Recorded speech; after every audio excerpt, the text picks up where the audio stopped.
discussing craft, innovation, and design related to the exhibition titled The Infinite Forest An Exploration of Material Possibilities, which is being showcased at the Directorate of Accounts.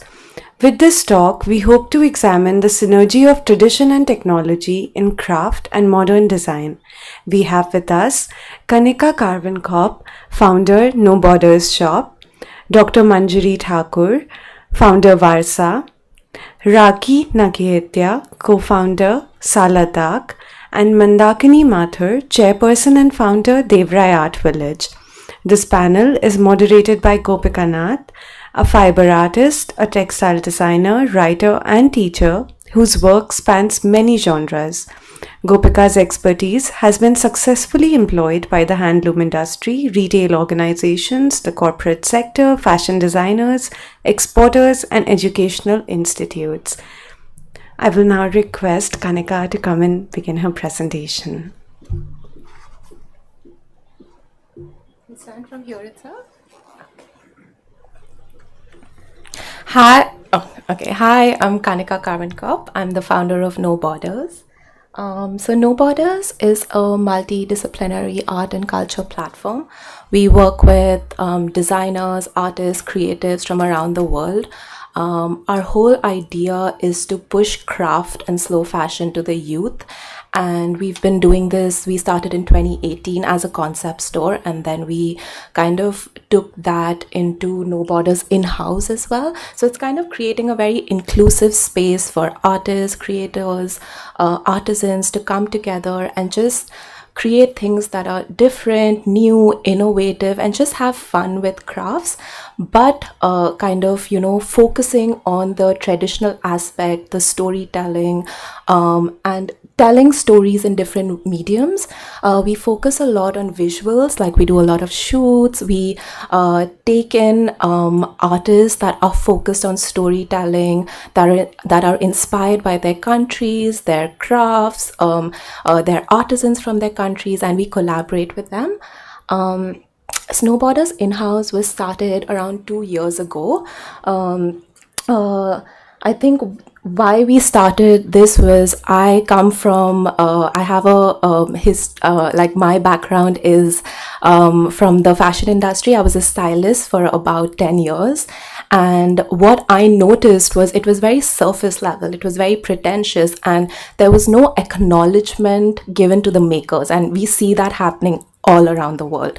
So I wanted to kind of, push this where we kind of co-create with the artisans and also educate people. Even if it's basic information about Kantha, Kasuti, globally, it's not known. So we kind of started it that way, and we started co-creating with artisans. And now we're actually working with artisans in India, of course, but also around the world. We kind of bring in like our artisans from Africa to collaborate with artisans from India or artisans from Morocco, and we create pieces like that. So it's just a very different narrative, and it's very refreshing, I think, and it's focused to kind of push this to like in a street style way to the youth, and also inspire the younger generations to take craft forward. We do a lot of workshops as well at our events. So this is Ajija, our Kantha artisan from Nanur in Bengal. Her story is very interesting because we focus on finding artists that are not connected to NGOs but are working independently. So we got in touch with her about 3 years ago in Nanur, and we started working with her, and it's been really beautiful to see because she's organically created a community of women in Nanur, and now there are about 50-60 women working with us, creating beautiful pieces, and we kind of co-design with them. So we don't impose design ideas. We ask them what inspires you, what do you want to express, what do you want to tell the world, and collaborate with them in that way. So these are our Kasuti artisans in Dharwar, and this is one of our workshops that happen in Bangalore. So Kasuti, our journey with Kasuti has been really special. I'm from Dharwar, like I was born there, and when we started in-house, I wanted to kind of start with something that is very rooted and where I'm from. So Dharwar is where we started. Kasuti is from there, and we released our collection, Kasuti collection, last year. And what we did was kind of, we wanted to create a new narrative around Kasuti. So Kasuti is usually done on saris, silks. We see our moms wearing it, we see our grandparents wearing it. So we wanted to kind of, bring it in a very street style way. So we did Kasuti on sweatshirts, knits, which hasn't been done before. And it's really hard because the fabrics are thicker than, the weaves we find in like saris and silks. So it took us about a year. We worked with our artisans very closely. And I think it was really fun for them as well because they were experimenting with something new. And they were also seeing, a different crowd wearing their pieces like around the globe, which was really fun. So this was like our first, I think one of our first days at the with the Kasuti artisans. What we did was we took really traditional motifs, like the motifs from the 6th century that these artisans are very used to, embroidering, and kind of just played around with the with the placements, colors, and just kind of created a new narrative. So Serendipity reached out to us earlier this year, and I think they had seen our work with Kasuti and how we told the stories, and they wanted to kind of create a textile installation. And this is our first Kasuti textile installation, so it was, I think, it was a very interesting journey because we brought on the artisans to collaborate with us and work with us on it. So the whole piece is around Kasuti from the past, present, and future. And we told the story with a mix of like applique work, RE work to just elevate the piece as well. So with No Borders, I think what I focus on mainly is just kind of bringing in communities and artists that, that have been with us through the journey, right? So for this piece as well, we brought on about 5 different artists and blended like 5 different mediums to create one piece. You can go to the next. So these are collaborators. We started the journey with Usha Pawar, who is a Kasuti Award, National Award winning Kasuti artist based out of Bangalore. And it was really fun. Like for us, I think we start off our journeys kind of meeting people who have been in the space for years and learning from them. How can we kind of bring in the past in a very beautiful way and tell the story to the future. So with Usha, like we got to see incredible motifs that she had done herself, so she had kind of created herself as well. And she told us stories about that, her journey with Kasuti, and that kind of helped us start this piece. Noor Flehan, she's an incredible artist from Lebanon. If you see our installation, it's at the Accounts building. So you'll see these big illustrative like figures that are of our artisans that she had drawn for our collection that was last year. So we kind of interpreted that into the textile installation.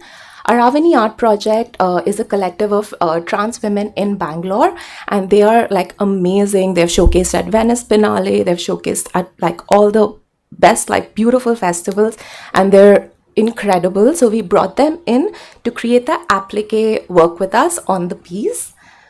The Ilkal weavers are, if you see the piece, we have the applique work is done with vintage like Ilkal saris that was brought in by Amar, who's a 3rd generation craftsman living in Ilkal. So that was a really kind of special addition that we added. Sakhi Safalya are our artisans in Dharwad. We've been working with them for 3 years.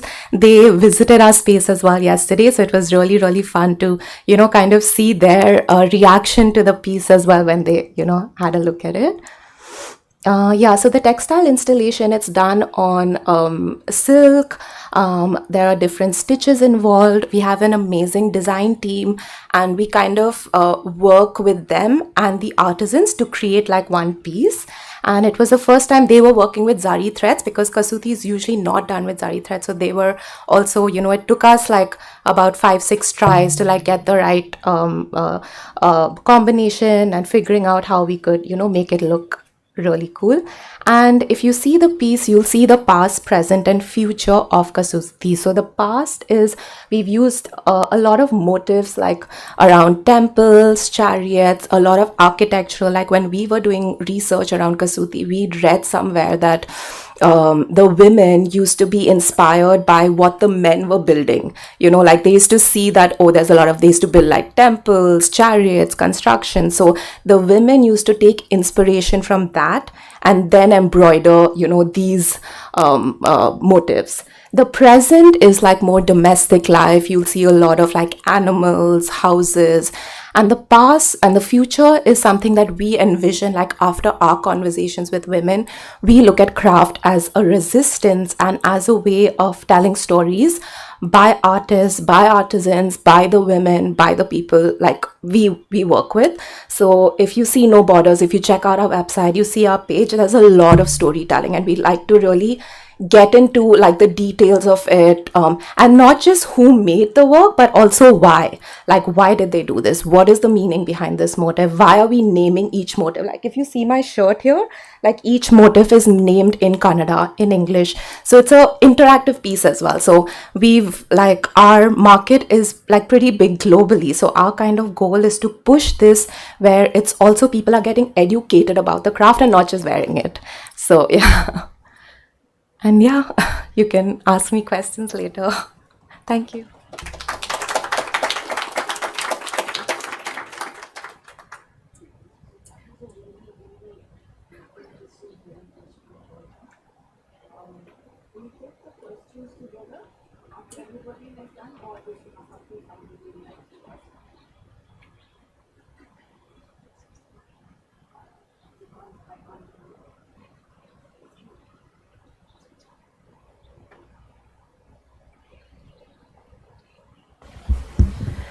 So those who didn't hear me, that was a very interesting presentation by Kanika, who's our youngest panelist today. I thought we'd take all the questions later together, but some of the highlights that I really liked about Kanika's presentation was the idea of craft as resistance. So I think that's something we really would like to discuss, and I think everybody can take up that when we talk about it later. I think next we have Dr. Manjari Thakur.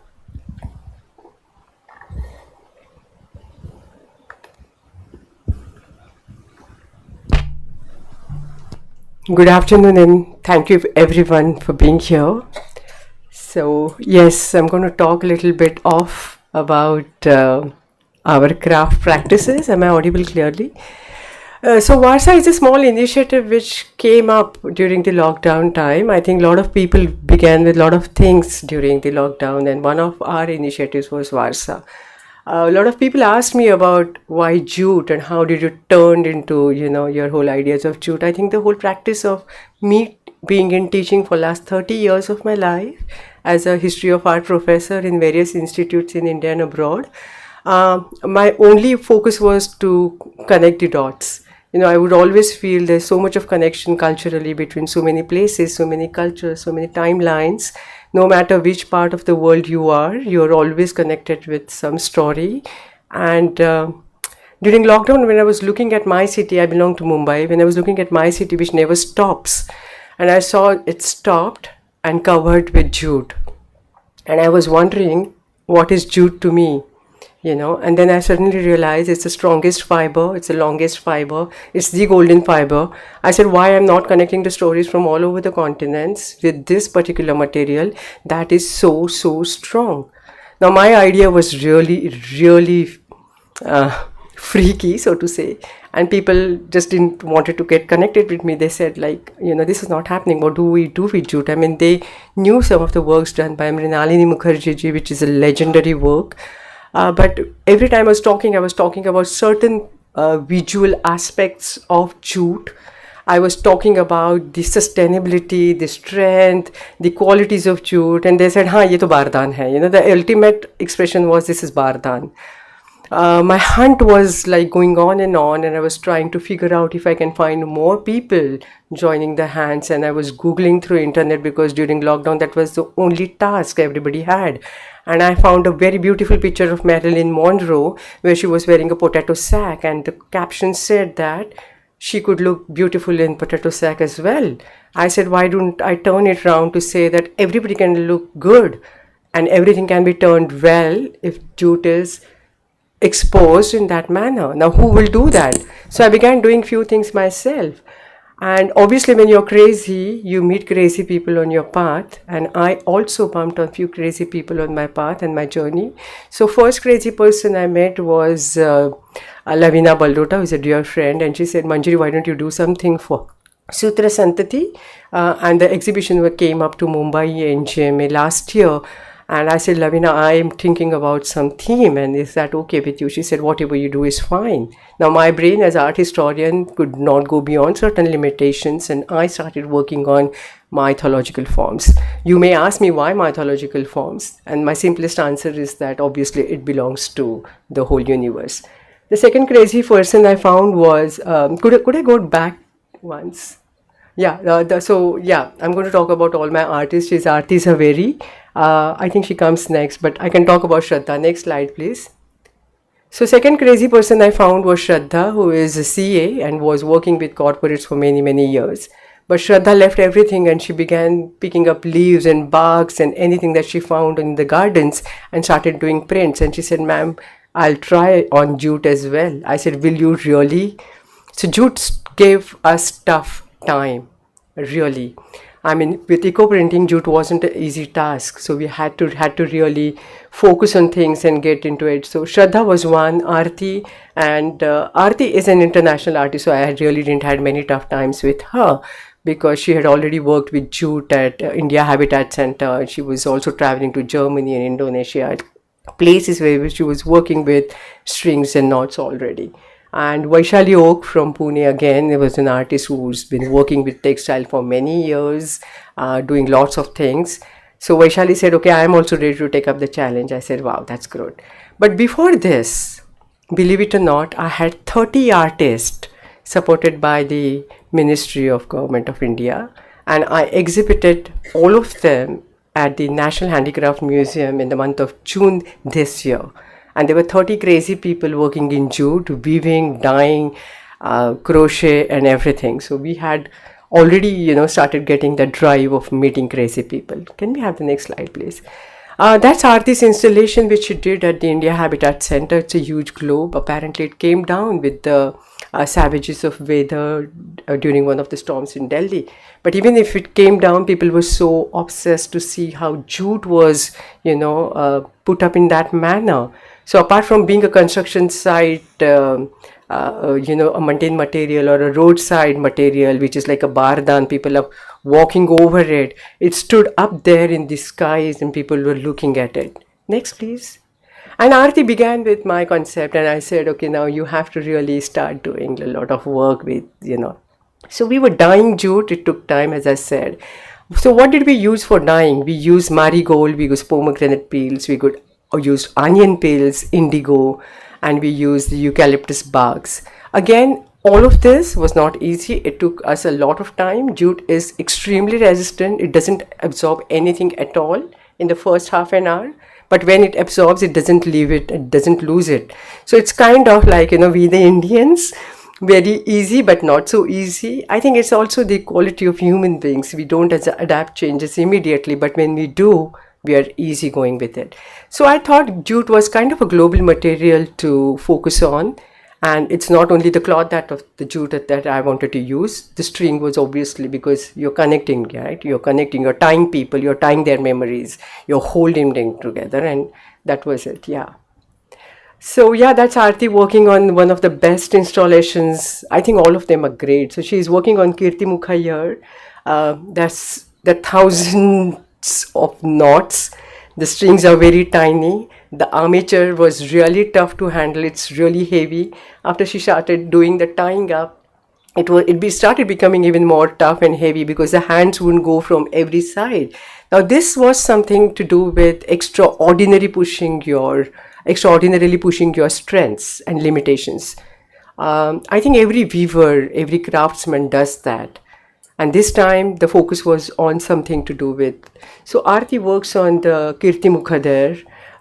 In center you see Shraddha, who is working with the Makara, And she also pulls in all those kind of dyes from the natural pigments. And every time we would have, I mean, I think we must have had more than 5,000 phone calls and video calls. What do we use? How do we do?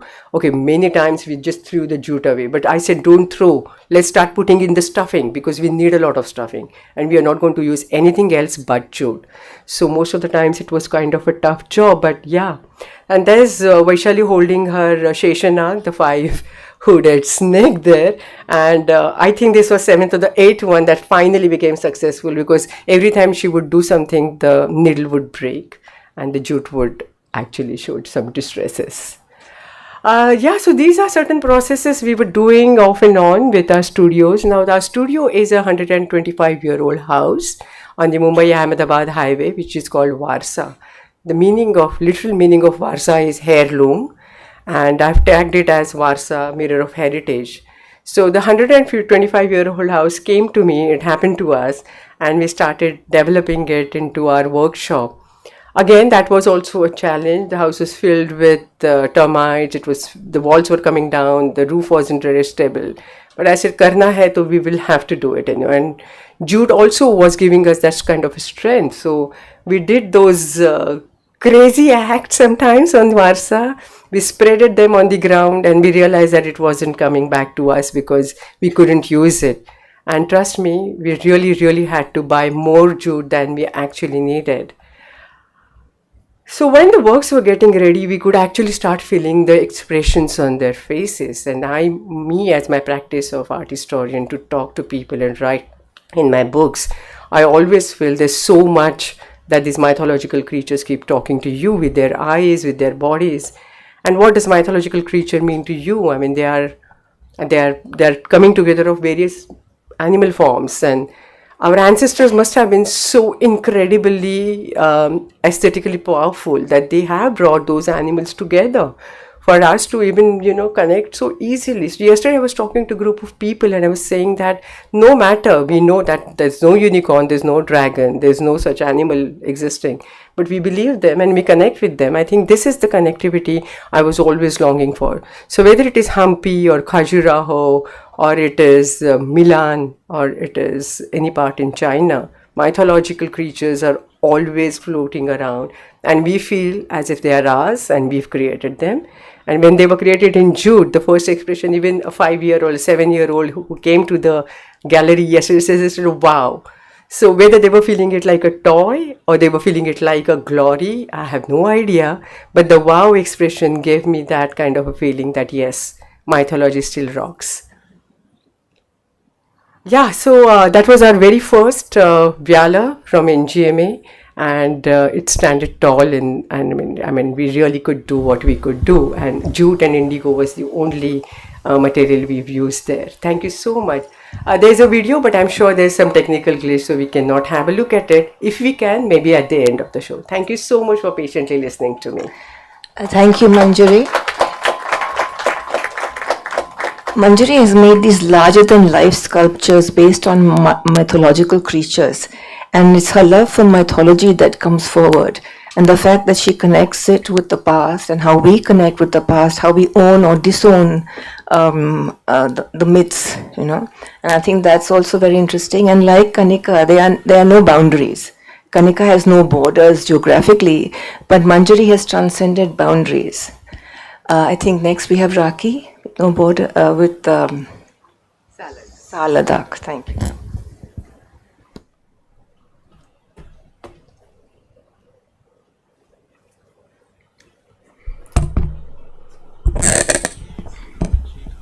Some noise beforehand. Good morning or good afternoon, everybody, and thank you for the lovely presentations beforehand. And it's a pleasure to be here today and present a bit about Saladak and our exhibition called Memories from the Land. Now, we are a land art initiative, and you might be asking, am I sitting in the right audience? What does land art have to do with craft?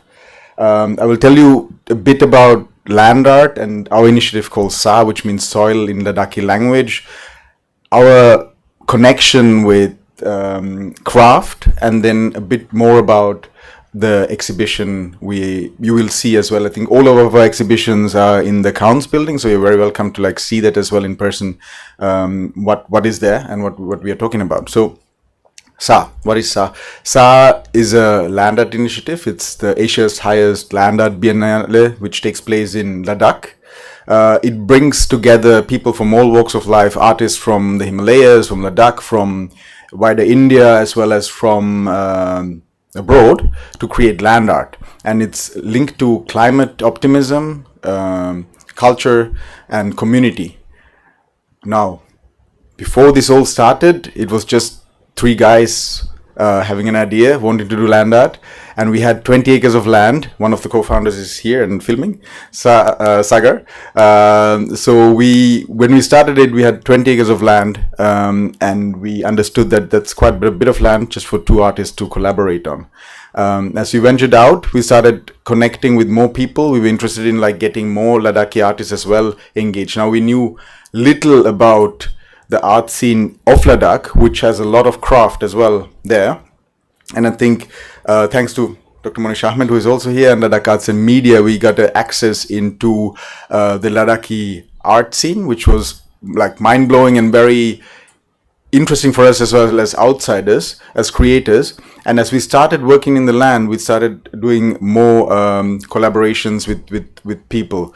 And SA as a biennale will take place in 2026, but we are also having other initiatives in the meanwhile. So what is our model in doing land art? So land art is basically if you put artworks in a landscape, and in that landscape of the Himalayas, most things look very stunning. And we were lucky to work with some wonderful artists, very young and upcoming artists, very well-established artists. And when we work in this landscape, we try to like keep our egos out, because otherwise you can't work in these kind of harsh conditions. It's 3,600 meters above sea level. There's very little oxygen, which you can feel very quickly. And we started working. As we started working, we started learning on different approaches of like art making. And we started to do something called regenerative art. Regenerative art, what is that? So it sounds like a buzzword, and it's definitely a buzzword, but it's basically we are trying to figure out how to, we as artists, put into our craft, into our art making, different skills to make it more, or like have less of an impact into the environment, have a positive impact into the communities we work with. It starts from the sourcing. What kind of material do we work with? What do we use? We look at the whole life cycle of artworks. I mean, with Kanika, we were talking about the India Art Fair. We just plonked a huge amount of cardboard boxes at the entrance, which was an art piece in itself. But we looked at, okay, we sourced it, which is a biodegradable material, which creates a lot of CO2 emissions as it degrades. But how can we work with it, and what will happen with the artworks afterwards? So we used, again, like knowledge, what we did in Ladakh, to use it as insulation for a school. So the artwork, so waste was turned into art, art was turned into like something practical, into building material. So with that, we see the whole life cycle of art making in a different way. Sorry. We look at collaboration. So when you work in a landscape and in that kind of high altitude, you need to collaborate with people. Otherwise, it's very tricky to work. This is very key. Collaboration locally, which is very important. So like with the Ladakhi community, otherwise you can't really have an impact in that kind of connection. So we work with like people like the Women's Alliance there, with Local Futures, which is an NGO working on sustainable practices in Ladakh. And others, of course, Ladakh Arts and Media is a co-partner with us, but we're also looking at international collaborations. So if climate, because we're talking about climate change as well in the Himalayas, is happening in the mountains, the same is true for the Alps. So we thought like we're going to connect with other bodies. So we are working a lot with countries like Germany, Austria, Switzerland, but we're also working with the European countries together to have a dialogue on like experiences shared, but also have a switch of like where we bring other artists over. So we are very much interested in like the exchange residencies. I mean, as Kanika said, there's no borders, and I think Dr. Manju said there's a lot of crazy people involved in like creating all this. So we have also the aspect of bringing this further abroad, creating more and more, like us being here at Serendipity is also nice symbol of like on how you can connect and share a message. For the next edition, or like in the non-Biennale years, we will have for the first time a collaboration with the Fremantle Biennale in Western Australia, where we will bring a First Nation artist to India and a Ladakhi artist to Australia to create art. So we are working on this continuous learning with our initiative. So this model of SAR is continuous learning. We are learning from our mistakes, and it's not perfect. So each Biennale is reflecting on how we can improve and go forward. So we allow failure. The failure is great in that kind of context. And why we are all doing this, we were looking at all the artwork we are creating. We're looking at something called the deep time, and this was actually influenced also by working and living. I'm Sri Lankan originally, but living in India and looking at the root bridges, for example, in Meghalaya. You see wonderful fig trees even here, where you create these connections which you're not doing for your generation, but for the generations to come. Sometimes you call it the 7 generations principle. And we are then engaging a lot with school children, for example, and education mechanisms to give an early memory and passion for the landscapes and what you do. So rather than educational, it's thinking about what is fun. I mean, if you think about your own school time, it's the school trips which are fun, right? Not the hours in class. So we wanted to create that effect as well with the kids. Now, this image brings us to the craft and to the discussion here with textiles. This is a weave work by an artist from Benares, Varanasi, called Anshu Singh, wonderful artist. And this was her first exhibition. I think it was the first also internationally seen exhibition. And she works with used sari. And this went viral in our first edition. So Anshu was working with textiles in the landscape. So with textiles and material, with this, we are not looking at craft on the body, but the environment, the landscape as being the body. So when you see this piece of work, she talks about the unseen makers of saris, mainly women in Benares. So she created this work, and for us to reflect on that, maybe a few people saw it in that exhibition. So for us, it's very interesting to like what we are doing as well. I think what we're all trying to do is having a digital reach. So like if you work in climates like Ladakh, there's something called the carrying capacity on how many people can come into these like very vulnerable landscapes. If you have climate change here at 1.5, there's 2.5, 3.5. So it's almost like a view into the future on how it might look. So you want to be careful if you do initiatives like that you don't put in additional pressures. So maybe we had, how many, 2,000 people visiting our second edition, but then the digital reach was 815 million. So you will try to get on messages across, which with very simple photographs actually. So this is one aspect of it. So we look at craft in the form of re-seeing it. I think what Kanika said as well, and I think also with the jute, on how you see something very common and regular, re-seeing it. So it's not about preservation of a craft, but like re-seeing in the current context and how it might look in the future. So this is very interesting for us. Thank you. If you can go on to the next slide. With that, we come to this particular exhibition, which you're showing at the accounts building as well as with all the other beautiful works, which you definitely should see. We were asked by Serendipity, can you work with textile artists? We said, okay, let's do work with textile artists. And we had a few textile artists. I'm also working in textile together. So Sai is artist run. So we had some wonderful artists, as well as Monisha was also contributing into the work, who were participating to create artwork. And the exhibition is called Memories from the Land. So we looked at each artist who worked in the landscape to share with us their individual memories. So we had Lee actually from Bombay, Dr. Manisha Ahmed, Jigmet Angbo, who is from Ladakh, Manisha Garabaswani, who is with us, and her work is also presented here. Viola Borden from the States, myself, and Anshu Singh, whose work you just seen. And if you go to the final slide, what we want to leave you with as well, if you think about your own landscape, so you come from maybe from Goa or from anywhere else, these questions that we asked our artists: how do you remember the landscapes you live in? What stories do they carry? And what is the significance you have? So when you see that exhibition, these are the things we would like that you take with you. So thank you very much.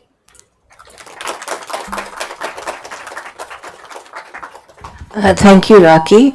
I think the idea of landscape as the body and the fabric draping it is really quite fabulous.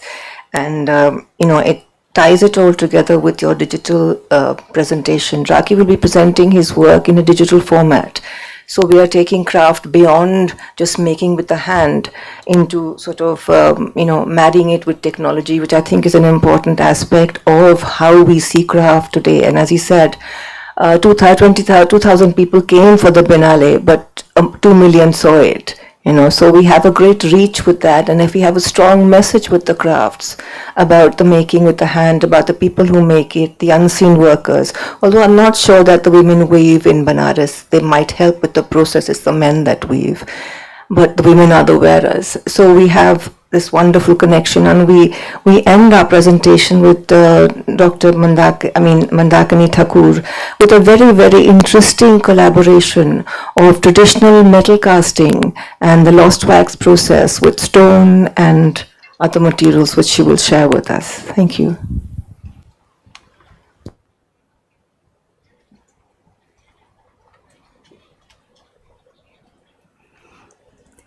Hello, everybody. Thank you for being here, and I'm delighted to share the story of Devrai Art Village with you all today. So, as you can see, evolving traditional art, but when we talk of Indic civilization, I would like to emphasize here that ours is a living tradition. And if we want to sustain it, it's not like preserving it in a museum. It is living. So when I talk of evolving, it is taking off from what is there and evolving it. And I often think of a tree. Our culture, the metaphor of a tree comes to my mind. The more we explore the roots, the more we go down, the more we can spread our branches to the sky.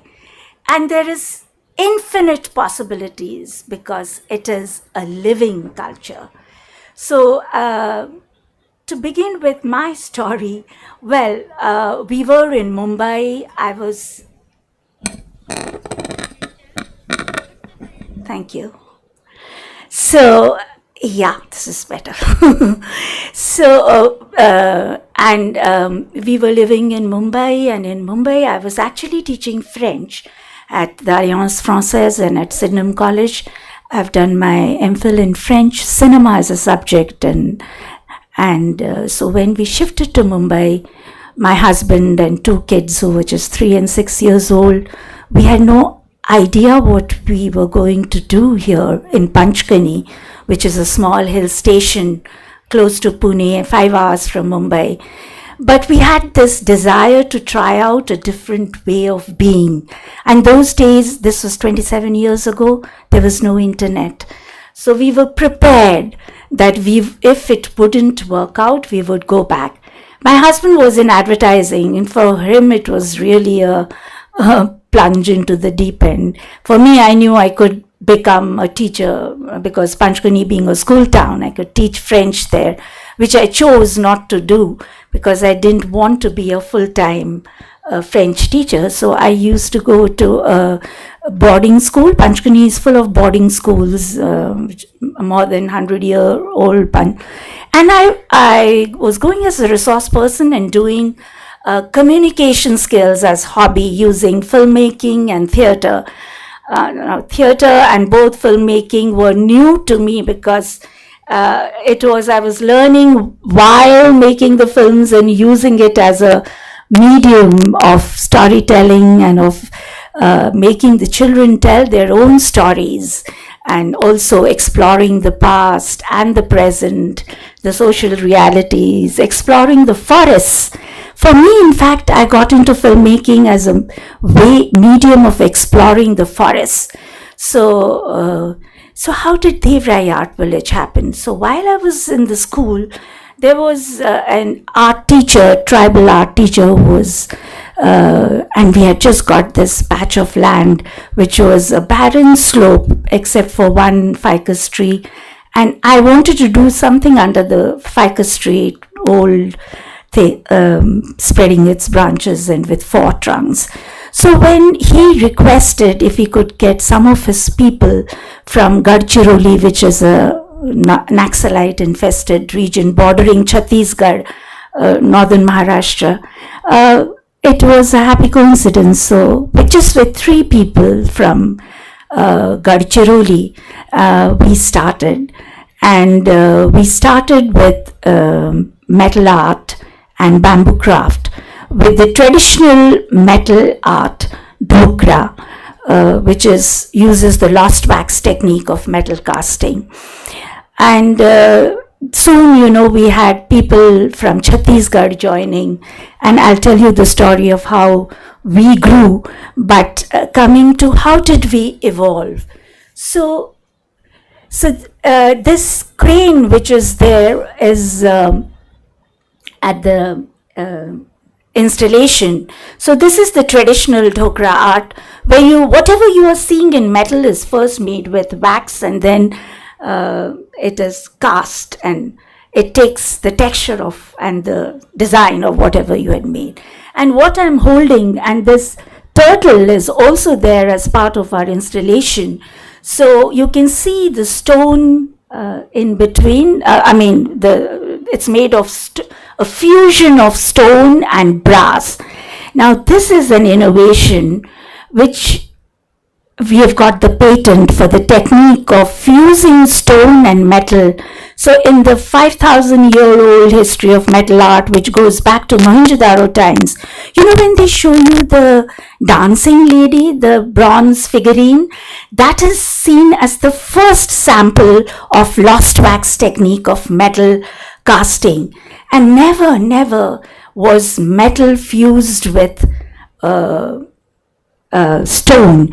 And this idea just came to my mind simply because, we were doing metal casting, and one had seen sculptures in stone and also in metal. So then I thought that if we could try putting wax on metal and see if it could hold together. So this simple desire, then it took us about 2 years of experimentation, what kind of rock, because if you take softer rock like marble, it disintegrates. So it's the basalt. It's the basalt of Panchgani area. And what is basalt? Basalt is volcanic rock. So it has gone through that heat. In fact, when we melt brass, it looks like molten lava. So it was possible. And then, of course, we grew wings and a lot of experimentation now. Let me show you the process here. So, like the wax stage, the black thing is wax. After that, we put 2 layers of clay and make the molds. And then we fire the molds. Simultaneously, we are melting brass. Brass melts at 1200 degrees centigrade. Then you pour molten brass into the mold. Then you break the mold, and the final look is like that after cleaning and buffing, after cutting the inlets and all. The whole process, even if you were to make a small turtle, will take you 20 to 25 days, because the 2 layers of clay have to dry up, and it's a long process. So what now we are into more experimentation once the rock Dhokra was a success. So ceramic and brass fusion, terracotta and brass fusion. This Buddha head, we have got it from outside, terracotta head, and did the hair with wax, and then it has been cast. This piece is our homage to Bamya Buddha. So, in fact, the whole picture is not showing, but there's the real Buddha on one side, and there are tiny rock Dhokra elephants at the bottom, which show the scale of the Bamya Buddha, which were destroyed by the Taliban. And the traditional iron and brass fusion, which is done in Chhattisgarh, we have given it new stories, new designs. So here you have Kali. standing on Shiva, brass and iron fusion. So experimentation, exploration and innovation are our three mantras which inspire us. Another thing which is added a new dimension to our metal art is what we call organic casting. And here we take like real leaves, real bark, real driftwood pieces and cast them. So the texture of the leaf, which no human hand can possibly replicate, has come in metal. And we use this in jewelry design, like this Araucaria bangle which I'm wearing, the kada, it's made from Araucaria and the texture has come.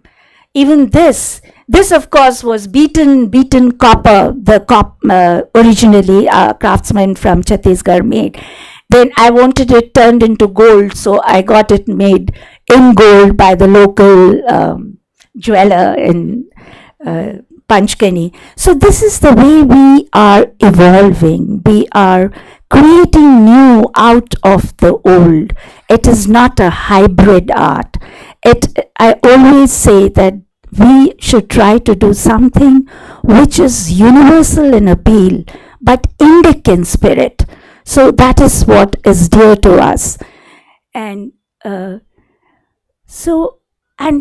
then, other things have also got added, other forms of art, like enamel art. So we started with artisans from Chhattisgarh and Gadchiroli and Madhya Pradesh, but we also started getting interns from design schools and art schools. So from Sir J.J. School of Arts, and now we have a whole group of artists from the mainstream, and the synergy between the traditional and the modern is giving us more ideas, more stories, and more impetus to our growth. So here you can see enamel painting, dancing Shiva, and that is just firing enamel, copper beaten metal craft, but on that we've done enamel coloring. So those yellow sunflowers are of course in memory of Van Gogh's sunflowers. And let me tell you a story of this. Those flowers which you can see, the core was actually the core of the flowers, sunflowers, which we are growing in our garden. Like I told you, it was a barren slope, and now if you visit Devrai, and when we called it Devrai, which means sacred grove, all over India there are sacred groves, and it was aspirational. So now that is organic casting and enamel and copper. So yes, our two main themes are exploring our civilizational roots. So the traditional icon of the Nandi, which is sitting, now dances with Shiva. This Nandi is tired and pleads with Shiva, Nataraj, that let me match my steps with yours. And now we have a series of sculptures of dancing Shiva with dancing Nandi. And people like it because it is reinterpreting the same story, keeping the essence in mind. So dancing Nandi has become our favorite story in sculpture. Next, please. And another theme which is close to our heart, which inspires us, is to become the voice of nature, communing with nature through the medium of art. And that, I think, is the need of the hour. So here we have told the story of the thirsty crow who's holding a pebble, but the pot of Mother Earth is broken, so can the water raise? The crow may put as many stones as possible, but that is what we all need to be conscious. And we use art as a powerful medium to share with everybody who comes. And the other one is this practice of burning the hill slopes is there in, it's man-made fires, and people don't realize the effect on the soil and the microorganisms, and it's one of the reasons of why reforestation has become impossible. So this is that painting. Now, certain paintings or art are inspired actually by what the artist sees at Devrai. So this is enamel art, but the brownia flower is growing in our garden. And Mansi, who's here sitting, in fact, she's from Jaipur IICD, and she's joined us as full-time this thing. So she is now learning enamel art, and this is her work, which she is, she's here with us. Next, please. So here, this is the way we work. We also take workshops. We take workshops where traditional master craftsmen and artists from JJ School of Arts, you can see Chandrakant, who also is in the audience, and Ela and Neeraj, they are all from Sir JJ School of Arts. They've done their masters there. But this is the synergy I'm talking about. And there is a person who's doing a workshop. So we take workshops with individuals, with school groups, with artists who want to come, and we customize workshops. It's an ongoing process. So depending on how deep you want to go, how much time you have, we do it. Next. Another thing which we have started actually focusing on is wearable art, jewelry making, because this enables us to showcase all our experimentation on a small scale, and we are also able to engage the women.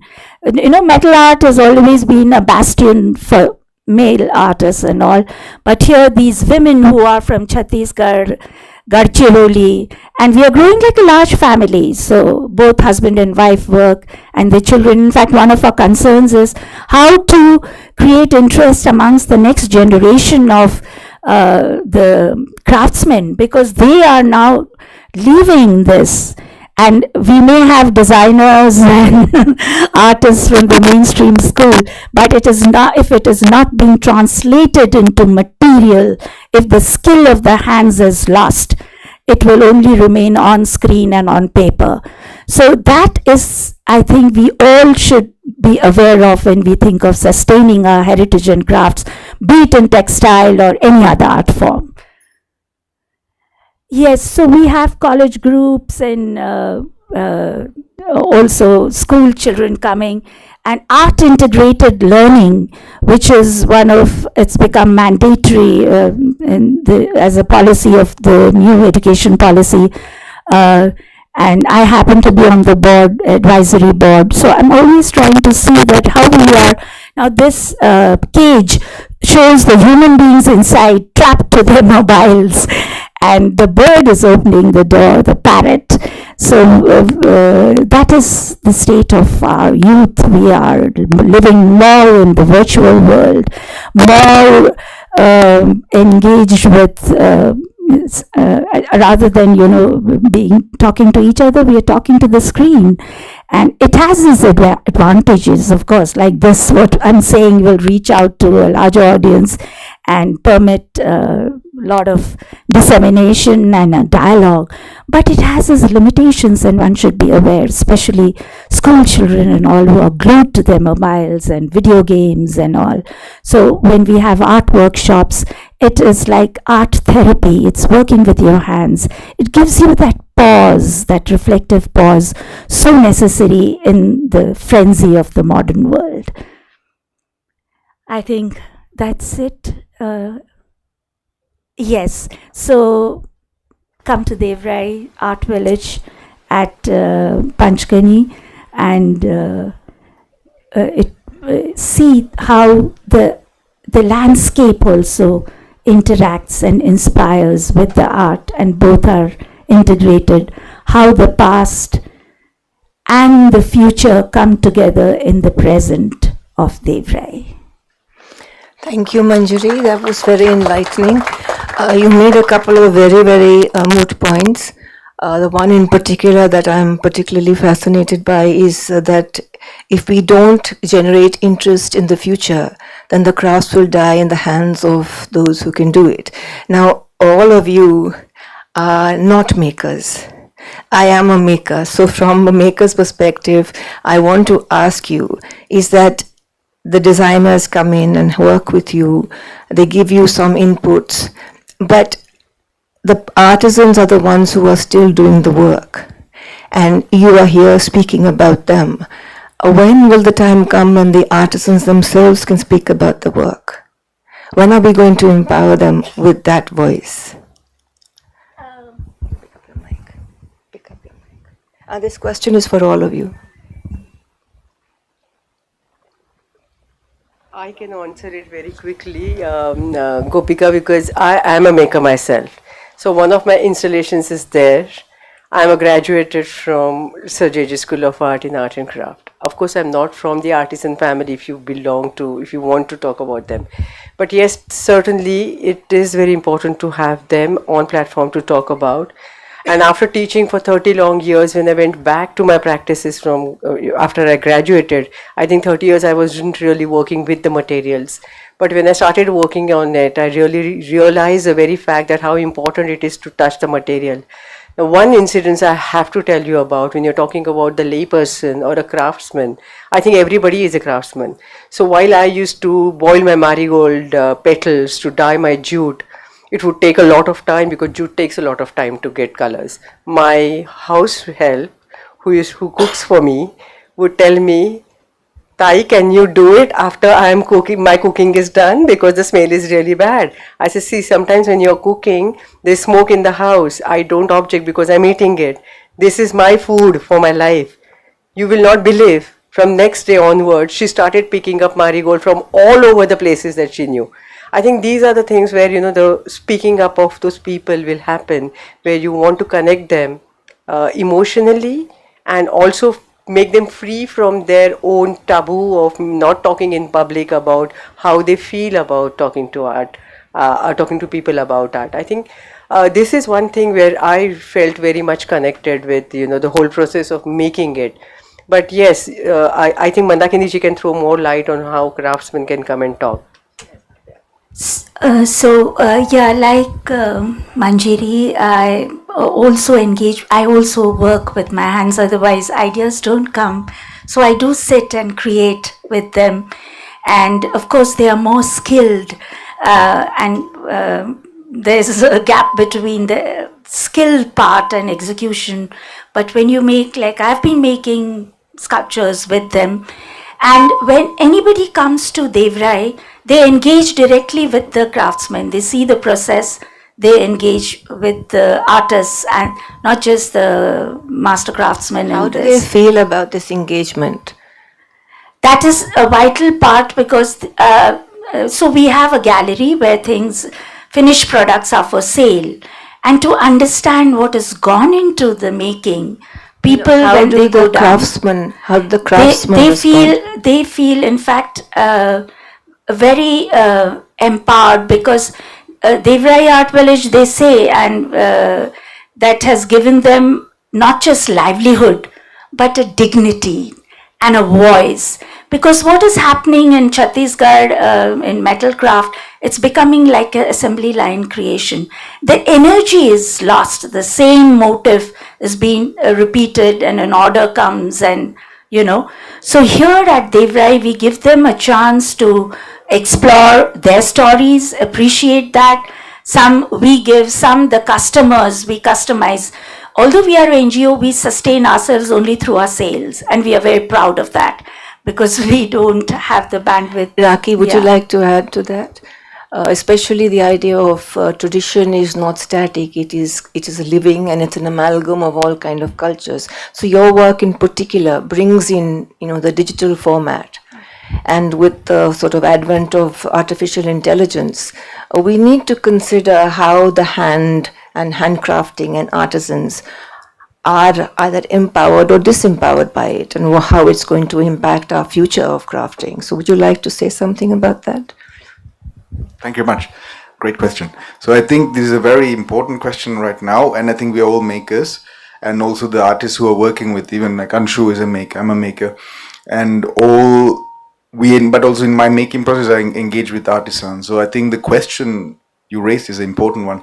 I think it's all about lingo in terms of academically, how we speak, what we say. The artisans don't have that sort of access as well. So I work particularly with the community in Calcutta on Ari and Sodosi embroidery. It took me 5 years to create a bond and a relationship which goes beyond just collaboration. It's mutual support. So I think from my position, I have the chance to like open up a dialogue in that kind of context, and the digital is very important to that. I think with Kanika we discussed as well earlier, and I'm sure you have a point to raise on that. To do it is going beyond the traditional forms of just mentioning, I guess, okay, I've collaborated with XYZ, but supporting them on how to present themselves digitally in a world which is continuously changing, and giving access to that as well, like sharing experiences How do you do that? through different various ways. So like I think even from business planning on how you position yourself, which people you work with. So I just know my kind of scenario is where the artisans are working with a lot of producers or designers, and the interesting thing is then they will use the skill and then maybe mention it but not really talk about it. So that knowledge which I guess a person has in the design world is on how to market yourself, how to present your work, how to innovate it, and to bring in pride of this materiality. I think we all talked about the aspect of pride, and it's seen as, okay, I'm doing this like skill labor type of thing, but there's a tradition and a rich history. So like even with Riaz Ali, I work with, it's called Wisdom Embroidery. They've been doing amazing work, and his narrative also changed now. Oh, I'm preserving 1,000-year-old tradition and I'm bringing it into the future with my own skills. So like He wasn't aware of it before? he was aware of it, but you don't really talk about it. So it's passed on from man to man in that kind of discussion, which is, I think, super interesting on how you can engage this sort of, it's almost eye-opening. I see my work reflected when I work with them in a completely different light, and vice versa. Because when I first came in and I'm doing these like large-scale embroideries, the artisans looked at me and said like, "What, I don't know what you're really doing, but okay, let's try it." And there's this mutual curiosity, and you sit down and you work for hours and days on end, and out of that dialogue comes, I think, this thing of, okay, how can we help each other? So I think this how can we help each other should be like a dialogue when you see each other face to face, versus like producer and designer or vice versa. So it's that kind of dialogue where you can, I guess, raise and support as well on how to present yourself. Kanika?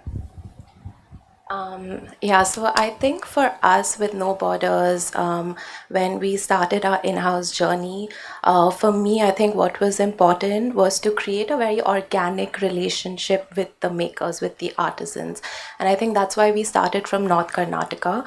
And we have a very large global community which is online. And I think for us, sharing that online is important with the artisans. So we look at our artisans as educators. So when we go there with No Borders, I've been very conscious about how we've grown it. We've not taken in funding, investors, because I think for the first few years, I wanted to just create with artisans and not just like pieces, but be able to understand how they work. So I think with my team as well, we visited like just a group of like, I had like these kids in their 20s. One was a filmmaker, one was a makeup artist. Aishwarya is here with me as well. She's a knitwear designer. So we just went like the Kasuti journey. We started that in North Karnataka. And what was really interesting to see is them not being intimidated by us. You know, we went as friends. Like we were like, let's hang out, let's chill, let's get to know your story. How did they feel hanging out So with you? it's amazing because I look like, as No Borders, we look at the artisans as the youth of our country, because usually we look at the youth like, oh, the city kids, the cool kids, you know, all of that. But for me, I think they represent such a strong aspect of, you know, our country and what they are doing, what they are putting forward. And these are like women in their late 20s that are living different lives, of course, than, you know, people in cities, but they have so much to say. Like they love films, they love music, you know, they want to express themselves in different ways. We do events around the world, so they see their work travel and be in between these spaces that is just full of like young crowd, you know, around the world. So they're getting to see, a lot of them have joined Instagram, which I think is very important important because for them, they're experiencing their work. Like yesterday, the artisans came, like we got them from Dharwad. They came, they chilled with us the entire day. So I think that's like our way of working with artisans, where we're able to create an inclusive space. And I think that's why I even started No Borders, because I was in the fashion industry and there's so much of hierarchy, there's so much of elitism in these spaces, and I wanted to kind of break that with No Borders. So when you come to our spaces as well, you'll see a lot of like people just interacting with the artisans as well. And how we do that is bringing artisans in these spaces as educators, as people that we can learn from. So they have educated the general public. Are there younger generation of women doing Kasuti? Are they bringing, and this is for all of you, Yeah. are there children taking up the craft? Yes. Because this craft, in craft, there's a tacit knowledge which comes from our Guru Parampara Shishya. It cannot be taught in a classroom. Yeah, it cannot be exactly. taught in a workshop. It is by living with them, learning from every little stage, which Europe has lost, but Yeah, we still yeah. have that. Yeah. So are we in any way being able to sustain that? Yeah, I'll give you an example. Through our Kasuti journey, we were working with these women, and one of them had an 18-year-old daughter. So we were having a conversation with her, and she was like, this was in the beginning before we started our Kasuti, and she was like, I'm not interested. I want to go and live in Bangalore and this, that. When we started, we involved her. Like we did a shoot with her, we like chilled with her, and we were telling her what we do. And after the process, she has completely taken the craft. Like she's so excited. She's joined Instagram. She's like, we tag her. She's like wearing the sweatshirt. So that's like, for me, I think that's what's inspiring. And also I feel like in India, we look up like to the West, you know, like even the artisans. I feel like we're still being colonized, because you look at NGOs, there are like, you know, the West is like learning, creating, whatever. So I think for me, that like I said, craft as a resistance. So that's how we. Tell us something about that. So craft as a resistance, I think from like even with No Borders, the name says it all. Like we believe there is no borders. And like I said, when I started, it was important for me to create something where there's no hierarchy. And a few examples would be, say, you take Kantha, for example, right? Suraya Rahman, you probably know from Bangladesh, she reinvented Kantha. Like Kantha motifs were very different back in the day. She brought these women together in Bangladesh. She created completely new motifs. You see an older motive of Kantha, there'll be a woman like massaging like the man's leg or something, whatever, right? So these women have created incredible new motifs, like just women sitting together, enjoying themselves, like just a lot of like power, you know, empowerment within themselves. So Suraya Rahman's work has traveled all the way to Bengal, and the artisan that we worked with, Ajija, she told us about it. She was like, you know, we've seen her work, we've been inspired, and if you see our Kantha pieces, they are all stories about her village and what she's seen around. So it's kind of like women expressing, not just women, men, women, makers expressing themselves through the process, but also being included in our spaces, right? And not just like artisans. It's like you are an artist, you're in the space, you're coming to teach these younger like people, these kids that want to be closer to their roots, be rooted, but still pushing it forward in a way. So Manjari, you were going to say something? Mandakini, sorry. So I completely agree with your concern, and that was what I was talking about. So at Devrai, we are trying to do in a small way, like there are two father and son, two generations of master craftsmen now coming, and we also train many first generation learners, the Adivasis, and they come and they learn. But I think we also need to, it should also go to the society and the way they hold the traditional arts and crafts. So that sense of, what should I say, like Kanika mentioned about looking up to the West. No, we have to find out our own. We have to be trend setters and not trend followers. And this is what will help us sustain our heritage. And we have such a treasure in all the mediums, whether it is textile, metal, storytelling. And when you talk of art, It is both the content, storytelling arts, it is the content which can peel layers of meaning from a past which is forgotten and make us understand our roots, our very identity. Too long have we been under foreign rule and seeing ourselves through foreign lens. It's high time, and it's the time for India to rise, I feel. Thank you, Mandakini. On that note, I'd like to open questions to the house. If anybody has any, yes, please introduce yourself. I'm a ceramist myself and a curator of one of the curators of the Indian Ceramics Triennale.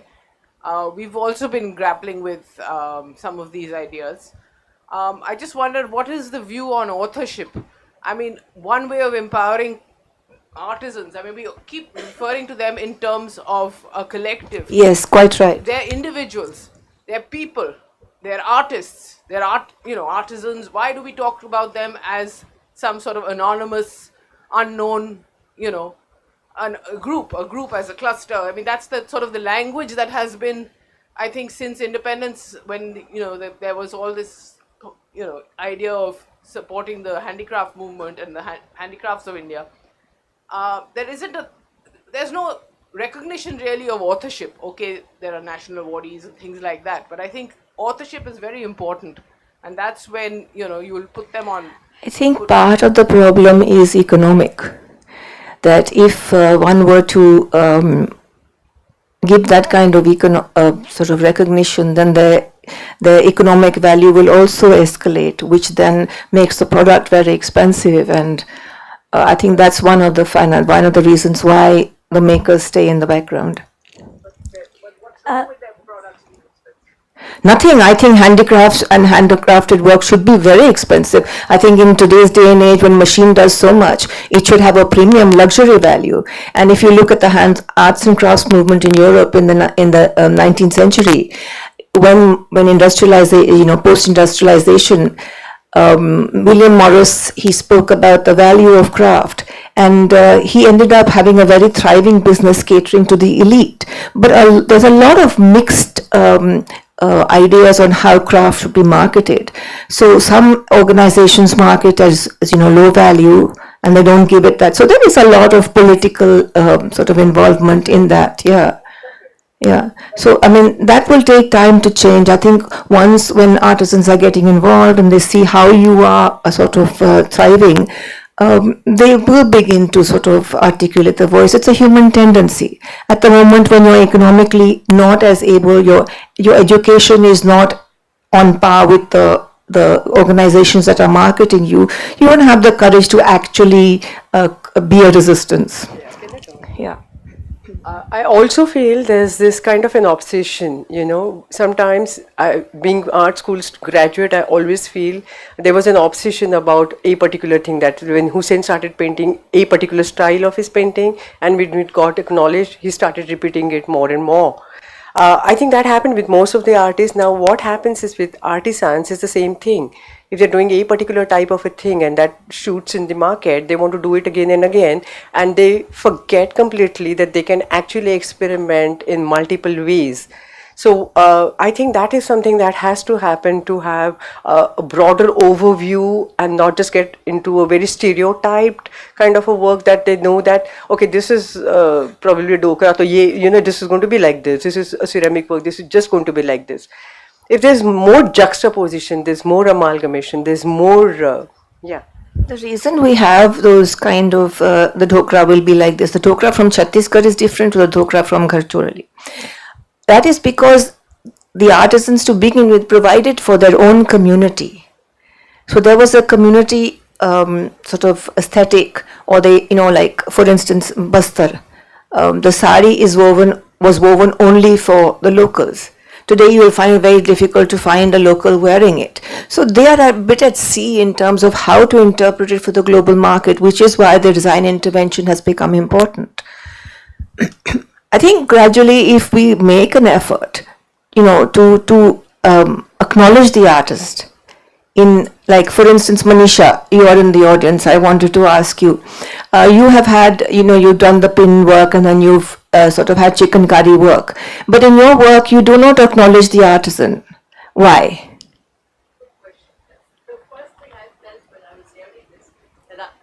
That's the one thing this has given to me. When I Okay. heard you all, that's one thing I need to do.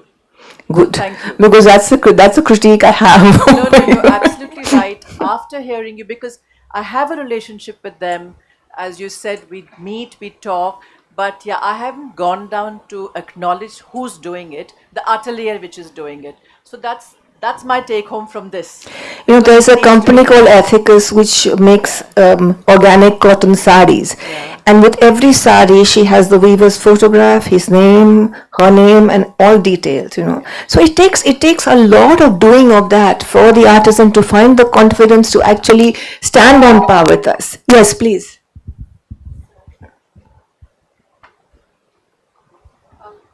So my name is Monisha Ahmed. I'm with Ladakh Arts and Media Organization. So I just wanted to also say something. I mean, I've also seen in Ladakh, like artisans take ownership for what they do. It happens obviously also because the value of work that they do. For instance, Thanka artists, they never signed their work earlier because it was spiritual, it brought you merit and all that. But as the value of Thankas have increased, the price has increased, the demand has increased. I've noticed, for instance, with artists in Ladakh, from Ladakh or those working in Dharamsala now, they actually now sign their thankas. And it's a very interesting kind of shift that's I think happening. Kumaraswamy must be turning in his grave because he always said that art in the West, which was so individual, was more pathetic than heroic. Yeah. So I think sometimes what I'm trying to say is that I follow on from what Anjani says, and also we have to empower, we have to raise economics, and sometimes they might take it into their own hands and say, okay, I'm going to sign my work now, and that's perfectly fine. We don't have to have. I think it's perfectly in keeping with the tradition of the modern age. Yes, please. Behind you, Manisha. Yeah, I was just thinking, in nowadays in the elite art world, there is a great obsession with individuality, but there are other models. It doesn't have to be like that, because and there's negative aspects also, because what happens, of course, in today's art world is that many people get marginalized and not recognized at all. So it is possible that maybe this is not the only or the I best way think to I think go. what you're making is a very valid point. And as far as traditional Indian art is concerned, ownership was never a criteria. The artist was a yogi. They became one with the object, or they were sculpting or whatever they were doing. And the very process of weaving, embroidery is very meditative. So you don't think so much about yourself in the process. But today's social norms are such that art and fine art is seen as an individual art, and to sort of be able to find credibility and value, to a certain extent one has to sort of go with the way things are. Yeah, but it doesn't have to be like that. There could be models where, like, collectives and groups of people could be funded, Yes. funded by the government. Government There- funding, Well, please. that's possible. It's not impossible. This is getting very exciting here. Just to add to that, I think this is a very good point. I think it's understanding also from the artisans what they want, not that we come in and say, okay, now you need to be like on a photograph and being presented, and you need to come out, because some people don't want to do that. They're not really. It's a very personal thing for them. I mean, when I worked in Sri Lanka with women communities as well, and we did like individual storytelling. Storytelling is really important. It's asking them, would you like this story to be shared? Would you like this? So like, and you can't do that just going in and doing 1 month of artisanal work and then going out. It's building, I think, a relationship over years, and then you can understand what they actually want. So it's listening and storytelling and understanding more than just going in and saying, Do they want to be anonymous? who is they? So it's a question of which the community is. Your interactions. Some would like to. So for example, there's always community champions who are really interested in like individual storytelling, understanding, okay, this is something cool. This is, we can change something, we can do something. But then there's others who just see this as a day-to-day job. I go in there, I'm not really interested in like showcasing or like being present on a presentation, I'm not interested. So we had this discussion multiple times when we even try to like get the names from some of the artisans, and they say like, "Oh, that's fine." I want to ask you, the lady who raised the question about collectives, do you know of any collectives that you can give us examples of across the world that have adopted this model? Not collectives like in the Rex Collective or, fine art collectives, but within the craft sphere. Yeah, I don't know collective, but I know lots of individual artists who are totally ignored and don't get enough money to Quite right, survive. yeah. So I think there's something wrong with this individual model of art also. And I think it's possible to have, to do something new. I would also like to add after you. Yeah. So yeah, with No Borders especially, like we kind of bring in different communities, and how we work with artisans, makers, I'd like to kind of say is we don't impose any design ideas on them. We let them take the lead to kind of, support what we're trying to do. So for example, our artisan, like I was saying in Bengal, her story has been so inspiring for us to see over the past years. With No Borders, we've not had funding to like support them with like communities, build like these factories or whatever, but how her journey started with us, she was a single artisan.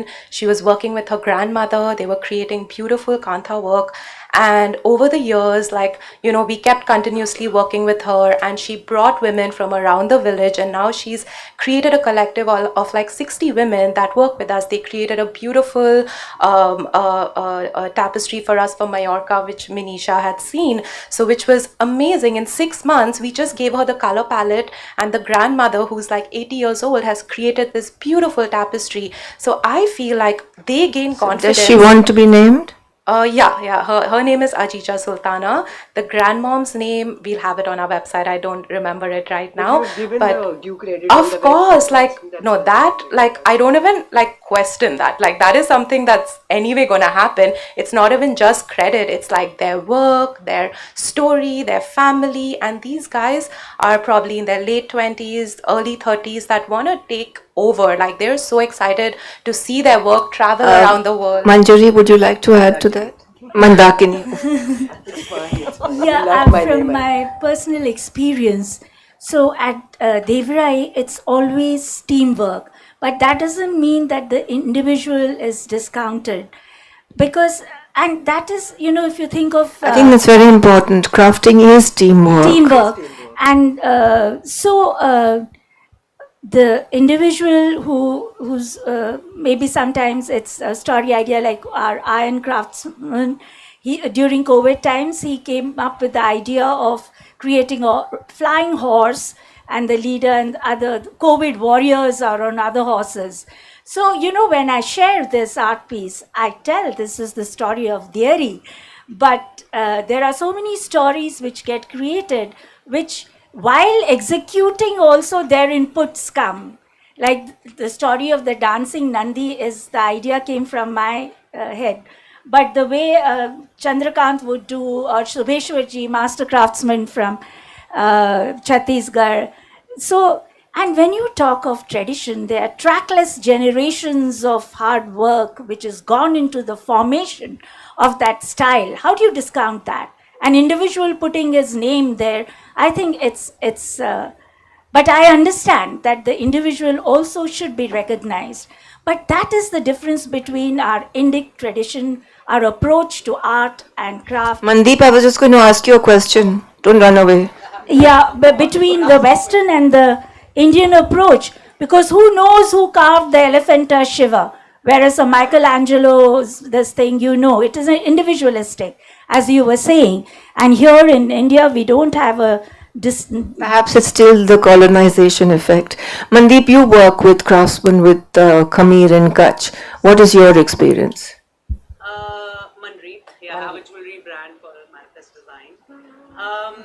For me, it was very interesting because Kutch is very evolved in terms of traditional crafts and how they are promoted and everything. And initially, the project started because I was invited by Khamir to select an artisan I wanted to work with. So we went to this village of Reha, which is known for its metalwork. I only work in metals. In Reha, they took me to the knife maker who I felt was doing quite well, comparatively speaking. But then I also saw that somebody was doing sand cast handles for the knives he was forging. So I said, who does this? So like, oh, this is the artisan on the other end of the village, and so we went to his house, and it turned out he's the one who needed some more business, more money. I mean, like literally, craft is a job. They have to make a livelihood. So that's how the project started, and it was a big learning curve for me, and in terms of what I could do with them and what the limitations were, in terms of quality. So he does very thin castings, but very, as we would say, very sort of rustic castings, So how could I use that to give him a business where rejection rates are low, but he gets work. Does he want to be acknowledged in the final work? Not particularly. My business with him is not so strong, that it's not so big that it's transformed his life, but it has helped him in terms of building, expanding his household and giving a different perspective to what he can do. Is he using your ideas to create products for others? Not yet, but then we came up with a program where he made certain pieces like the one I'm wearing just for me and my brand, but also created a collection with Khamir. That Khamir could give him more. So there was sort of incremental business for him. Because that was the whole goal of working with him, was to improve his livelihood and then, take it from there. Yeah, so we're running out of time. Yes, you have a question? Yeah, please. I had questions for each one of them, but I think we're running out of time. I'm Aishwarya. I work with Kanika. Yeah. I'm part of the creative team, and we work with the artisans very closely. I've been staying in Dharwad for two months and just working on the piece that you see. I guess I just wanted to add to what she was saying, and with this whole conversation, I think people have made great points, and I think it takes work on the ground level and on a larger scale as well to make changes, as one said over there on that side. But what we do is, again, what she said, it goes beyond just naming the artisan. It goes beyond just putting their faces on a website and talking about, this female just made this piece. It's about empowering them enough to be able to know how to do it for themselves, right? Yeah. So we don't have to teach them anything. They know exactly what they want. They know exactly how to be. Our artisans have iPhones. If they can afford it, it's not an economic issue at all, They have the money, they have the funds, they have the access. I think the language is an issue. So it's a lifestyle choice it's a lifestyle choice. It is a lifestyle choice. Of course, they want and to live your question? Of course, they want to live that way. They want to be, sticking to their craft in that sense. And also in terms of how are we taking it to the future generations, right? A lot of our Kasuti artisans have started training college students to become artisans. So even if they have the education, the college level education, they are taking part-time jobs in Kasuti. So they earn money on the side doing part-time jobs in a craft. So there are a lot of people in Bangalore also who do Kasuti, because I was doing research on it for a while, and but they don't do the traditional Kasuti. They chop it on the fabric and they do not do the counted thread work. Original Kasuti is the counted thread work. So again, a point to that to be made is because it increases the access of the craft to the people, right? So if we are able to work so ground level with Kasuti, is because that we have eased up the process of making the craft. So by chapa work, what happens is that I, as a regular designer, can understand the craft, which is so intricate and so complicated and has so much rooted history. We had a long conversation with Usha about this, about doing chapa, and that's what, to make it easier for people to understand. It's still done by hand, it's still done with the thread, everything, but to make the process easier, to make it, faster, even this piece would have taken 2 years. If you see the piece, it's a 20 So the pieces you do are not counted thread? It is counted, but it's done with chapa. So you use chapa and you count the thread. So the ones I've seen with the city goers in Bangalore is not a counted thread. They just chapa it and they do it any which way. So they manage to do it on very, very fine silks, which otherwise Kasuti cannot be done on fine silk. Please, your question. Hi, mine is actually listening to all this. So we're from Sri Lanka, and we have kind of a handloom furniture brand. So obviously the big debate in Sri Lanka is also traceability. So where does this come from? Who was involved? So lately we've had a few people come to us with this kind of a blockchain-based solution for traceability, which basically you can implement, like, it's like a family tree for your product or your piece. So anyone can scan a QR code and see everyone that's been involved with this down the line. Yes. And if they want to be involved, and then it takes it. Have any of you used AI for the designing or anything? Not yet. No, not really. No, but yeah.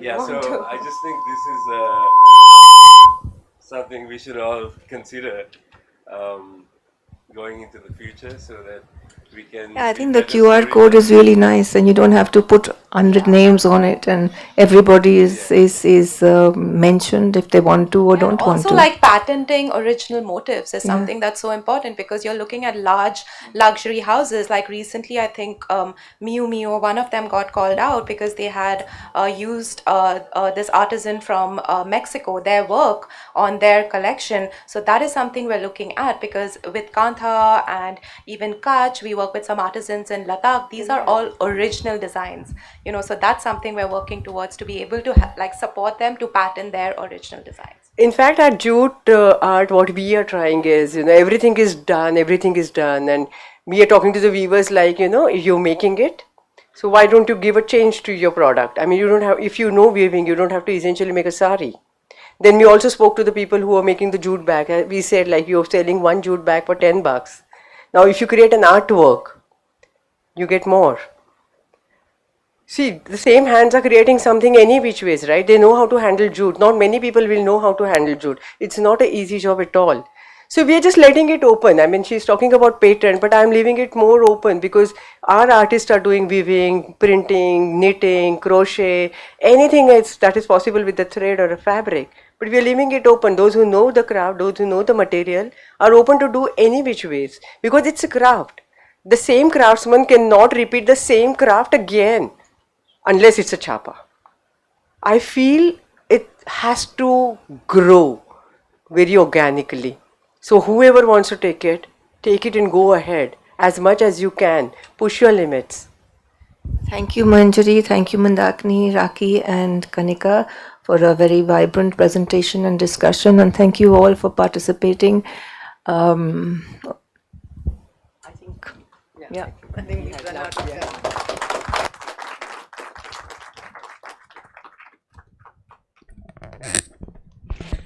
Just to repeat this, the exhibitions are on our Director of Accounts. The building is really close by. It's like 8 minutes away. I would encourage everyone to go visit. The works are absolutely fabulous. You must check them out. Thank you, panelists.